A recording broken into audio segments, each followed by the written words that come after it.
रसास्वाद प्रसक्त करपात्रिणे षोडशानंदनाथाय नतोस्मि गुरुमूर्तये।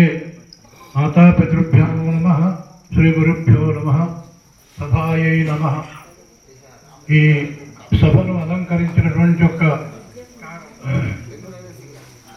ఆహితాగ్నులు, వేద పండితులు, శాస్త్ర సారథులు, మహామహోపాధ్యాయులతో కూడినటువంటి ఒక ఈ సభాసదులందరికీ సాష్టాంగ దండ ప్రణామాలు చేస్తున్నాను. నేను ప్రాతస్మరణీయులు, పూజ్యపాదులు, ధర్మ సామ్రాట్ యత్యత్వ చూరణామణి శ్రీ హరిహరానందనాథ కరపాత్రిజీ మహారాజు గారి దగ్గర పాదుకాంత పూర్ణ దీక్ష తీసుకున్నాను. ఆ పుణ్య మహిమ, ఆ స్వామివారి యొక్క విల్ పవర్ అంటారు కదా, యోగ శక్తి, అది నాలో ప్రవహించి నన్ను ఒక మంచి వ్యక్తిగా తీర్చిదిద్దింది. అప్పటి నుండి అంతకు ముందు ఎన్నో కష్టాలు, నష్టాలు, బాధలు పడ్డా ఆ స్వామివారి యొక్క అనుగ్రహంతో శ్రీ విద్యా దీక్ష తీసుకున్నప్పటి నుంచి అంచెలంచెలుగా అభివృద్ధి కలిగి సంతానం, పిల్లలు, వాళ్ళు కూడా చక్కగా చదువుకోవడము, ఉద్యోగాలు చేసుకోవడము, ఇలా ఈ జీవితము ఒక ఆనందమయంగా మారింది.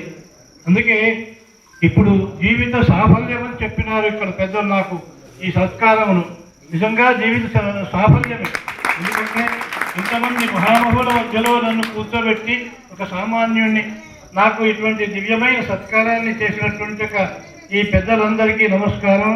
విశేషంగా ఈ సంస్థ వారైనటువంటి యొక్క వారికి కూడా సాష్టాంగ నమస్కారాలు, కృతజ్ఞతలు. అలాగే మా నాన్నగారు కూడా 124 సార్లు శ్రీమద్ రామాయణం, వాల్మీకి రామాయణం పారాయణం చేసి ప్రతి పారాయణానికి కూడా జన్మోత్సవాలు, కళ్యాణోత్సవాలు, పట్టాభిషేకోత్సవాలు చేసుకుంటూ ప్రతి పారాయణ అంతమందు ఒక రామయాగం చేసుకుంటూ ఇలాగా సంపూర్ణమైన తర్వాత శ్రీరామ సామ్రాజ్య పట్టాభిషేక మహాయాగమని నవకుండాత్మకంగా ధర్మపురిలో దివ్యమైనటువంటి ఒక కార్యక్రమం జరిగింది.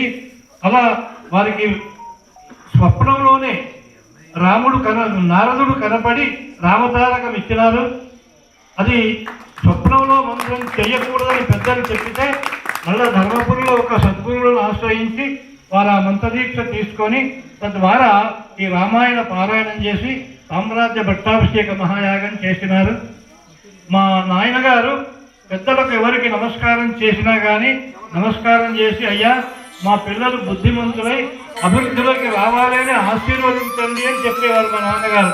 నిజంగా వారి ఆకాంక్ష, పెద్దల ఆశీర్వచనాలు ఇవన్నీ కూడా తోడై మాకు ఇటువంటి అన్నీ కూడా సమకూరున్నాయి.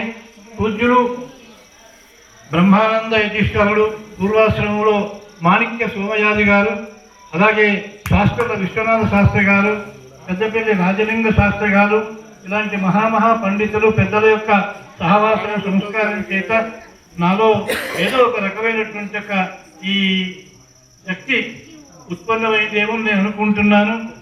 అలాగే ఈ చరమే జన్మని శ్రీ విద్య అని ఆగమ శాస్త్రాలు చెప్తున్నాయి.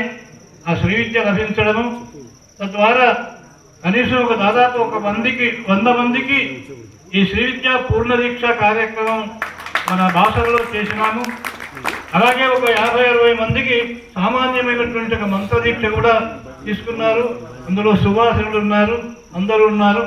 ఈ విధంగా మా గురువు గారు కరపాత్ర స్వామి వారు తెలంగాణలో ఈ శ్రీ విద్య లుప్తమైంది కనుక దాన్ని మనం ప్రచారం చేయాలి, అది వైదికమైన గాయత్రి మంత్రంతో సమానమైంది, అందరూ దాన్ని స్పష్టంగా చక్కగా అనుష్ఠానం చేయవచ్చు అని వారు చెప్పడం చేత ఆ ప్రచారంతో ఇంతమందికి మేము ఇచ్చినాము.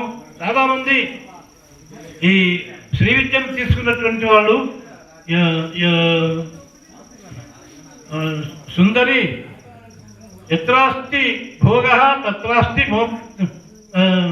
మోక్ష అని, ఇట్లా ఎక్కడైతే మోక్షముందో అక్కడ భోగము లేదు, ఎక్కడ భోగముందో అక్కడ మోక్షము లేదు అని చెప్తూ శ్రీ విద్య సుందరీ విద్యను ఎవరైతే ఉపాసిస్తారో వాళ్ళకు భోగము తర్వాత మోక్షం కూడా లభిస్తుంది అని ఆగమ శాస్త్రాలు చెప్తున్నాయి. అలాంటి దివ్యమైనటువంటి ఆ శ్రీ విద్యా దీక్షలో ధరించిపోయిన చాలా మంది శిష్యులు ఉన్నారు.